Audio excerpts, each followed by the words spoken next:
This is Chapter 1 of Pippi Longstocking by Astrid Lindgren, and it's a story that takes place in Sweden, which you can find on a map of the world.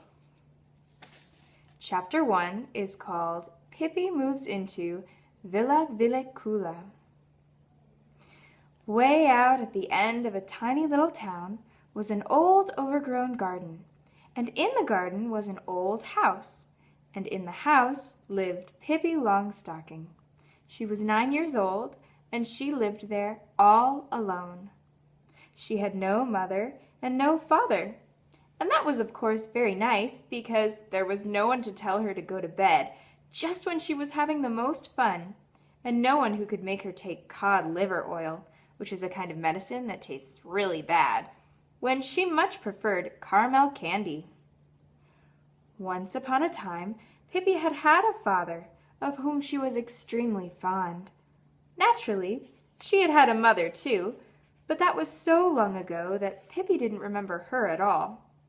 Her mother had died when Pippi was just a tiny baby and lay in a cradle and howled so that nobody could go anywhere near her.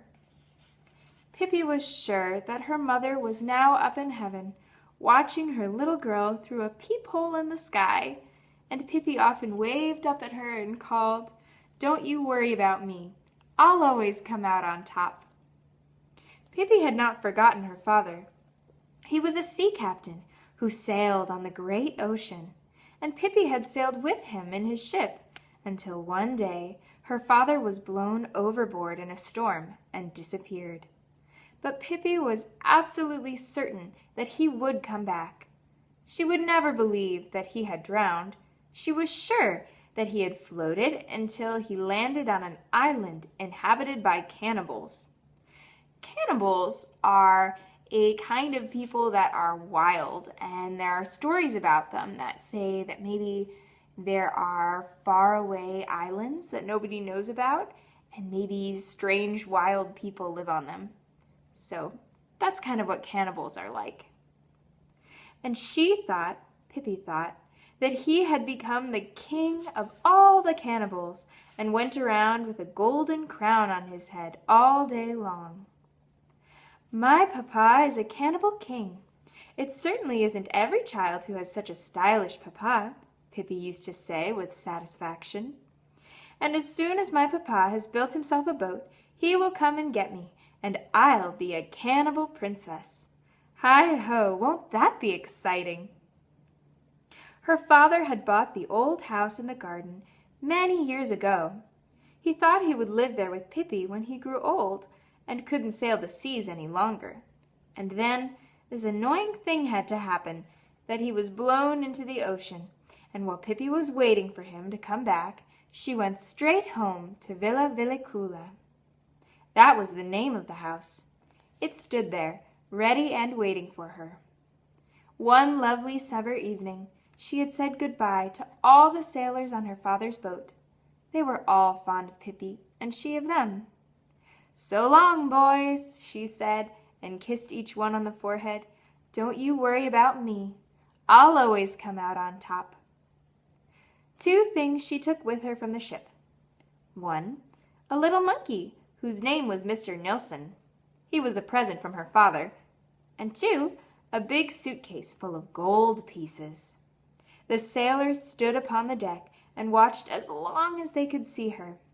She walked straight ahead without looking back at all, with Mr. Nilsson on her shoulder and her suitcase in her hand. "A remarkable child," said one of the sailors as Pippi disappeared in the distance. He was right. Pippi was indeed a remarkable child. The most remarkable thing about her was that she was so strong. She was so very strong that in the whole wide world there was not a single police officer as strong as she. Why, she could lift a whole horse if she wanted to. And she wanted to. She had a horse of her own that she had bought with one of her many gold pieces the day that she came home to Villa Villekula. She had always longed for a horse, and now here he was, living on the porch. When Pippi wanted to drink her afternoon coffee there, she simply lifted him down into the garden. Beside Villa Villecula was another garden and another house. In that house lived a father and mother and two charming children, a boy and a girl. The boy's name was Tommy, and the girl's Annika. They were good, well brought up, and obedient children. Tommy would never think of biting his nails, and he always did exactly what his mother told him to do. Annika never fussed when she didn't get her own way, and she always looked pretty in her little well-ironed cotton dresses. She took the greatest care not to get them dirty.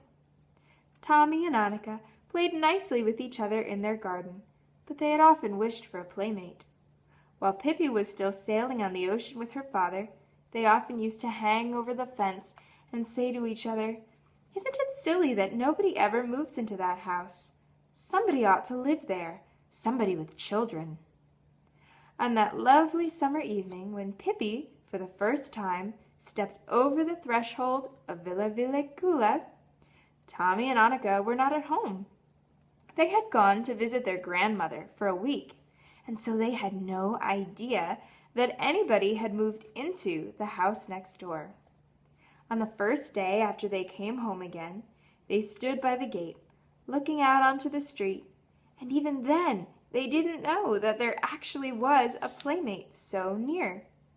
Just as they were standing there, considering what they should do and wondering whether anything exciting was likely to happen or whether it was going to be one of those dull days when they couldn't think of anything to play, just then the gate of Villa Villecula opened and a little girl stepped out.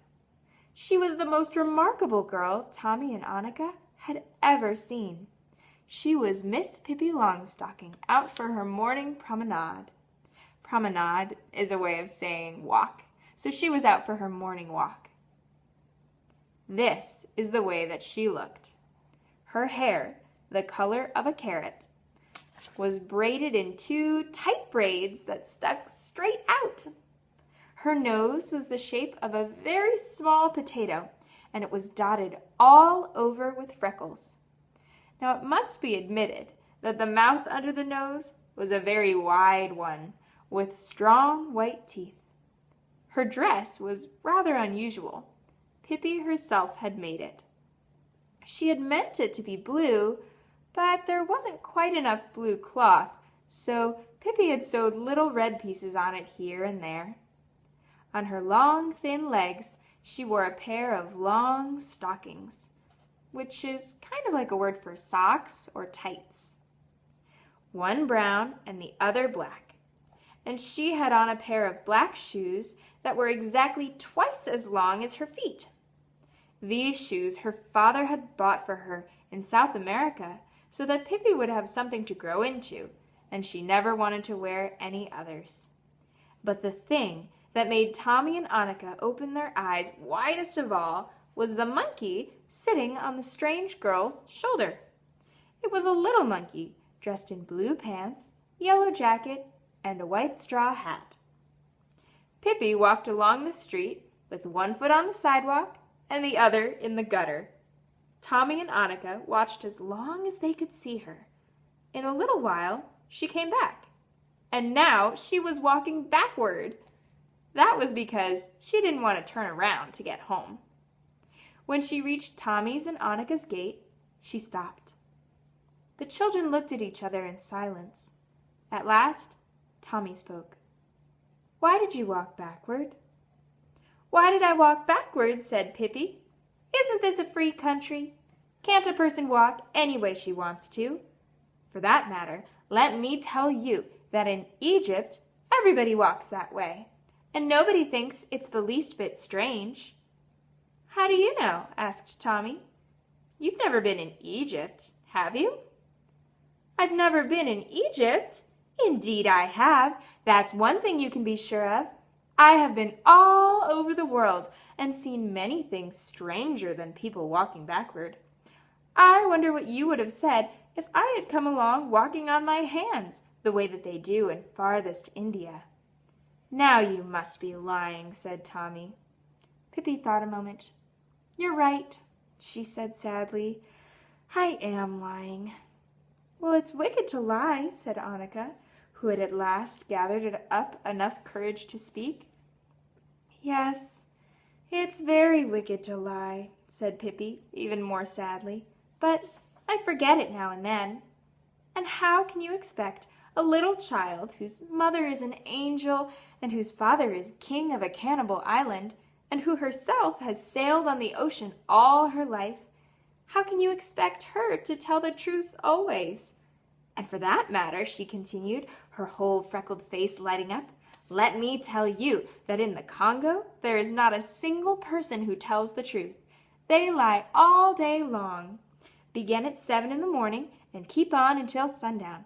So if I should happen to lie now and then, you must try to excuse me, and to remember that it is only because I stayed in the Congo a little too long. Well, we can be friends anyway, can't we?" "Oh, sure," said Tommy, and realized suddenly that this was not going to be one of those dull days. "By the way, why couldn't you come and have breakfast with me?" asked Pippi. "Well, why not?" said Tommy. "Come on, let's go." "Oh, yes, let's," said Annika. "But first, I must introduce you to Mr. Nilsson," said Pippi, and the little monkey took off his cap and bowed politely.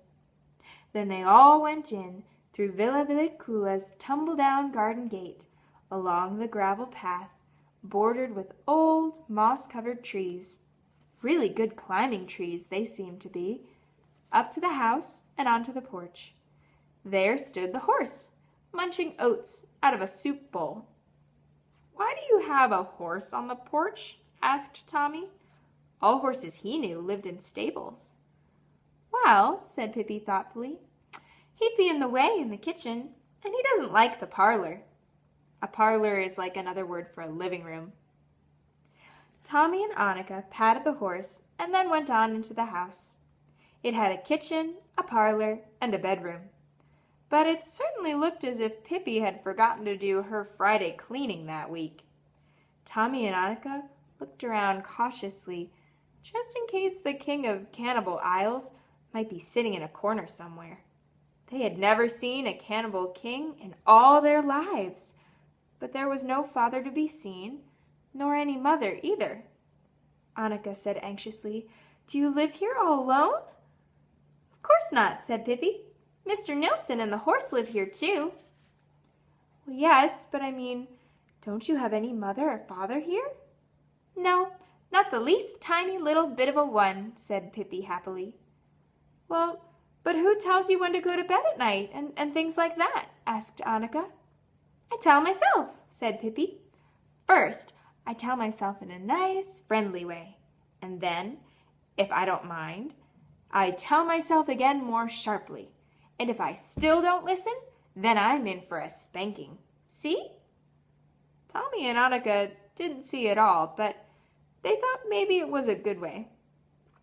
Meanwhile, they had come out into the kitchen, and Pippi cried, "Now we're going to make a pancake! Now there's going to be a pankey! Now we're going to fry a pancake!" Then she took 3 eggs and threw them up into the air. One fell down on her head and broke so that the yolk ran into her eyes. But the others she caught skillfully in a bowl, where they smashed to pieces. "I always did hear that egg yolk was good for the hair," said Pippi, wiping her eyes. This is a picture of Pippi flipping these eggs. "You wait and see. Mine will soon begin to grow so fast it will crackle." As a matter of fact, in Brazil, all the people go about with eggs in their hair, and there are no bald-headed people. Only once there was a man who was so foolish that he ate his eggs instead of rubbing them on his hair. He became completely bald, and when he showed himself on the street, there was such a riot that the police were called out. While she was speaking, Pippi had neatly picked the eggshells out of the bowl with her fingers.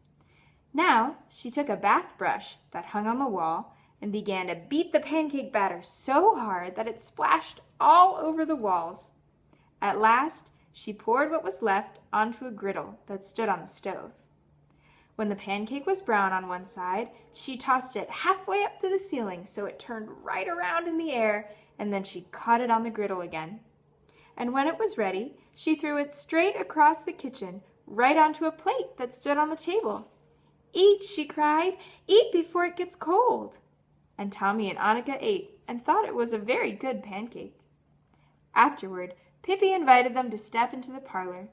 There was only one piece of furniture in there. It was a huge chest with many tiny drawers. Pippi opened the drawers and showed Tommy and Annika all the treasures that she kept there. There were wonderful birds' eggs, strange shells and stones, pretty little boxes, lovely silver mirrors, pearl necklaces, and many other things that Pippi and her father had bought on their journeys around the world. Pippi gave each of her new playmates a little gift to remember her by. Tommy got a dagger with a shimmering mother-of-pearl handle, and Annika got a little box with a cover decorated with pink shells. Inside the box, there was a ring with a green stone. "Suppose you go home now," said Pippi, "so that way you can come back tomorrow, because if you don't go home, you can't come back, and that would be a shame." Tommy and Annika agreed that it would be indeed. So they went home, past the horse, who had now eaten up all the oats, and out through the gate of Villa Villicula. Mr. Nilsson waved his hat at them as they left.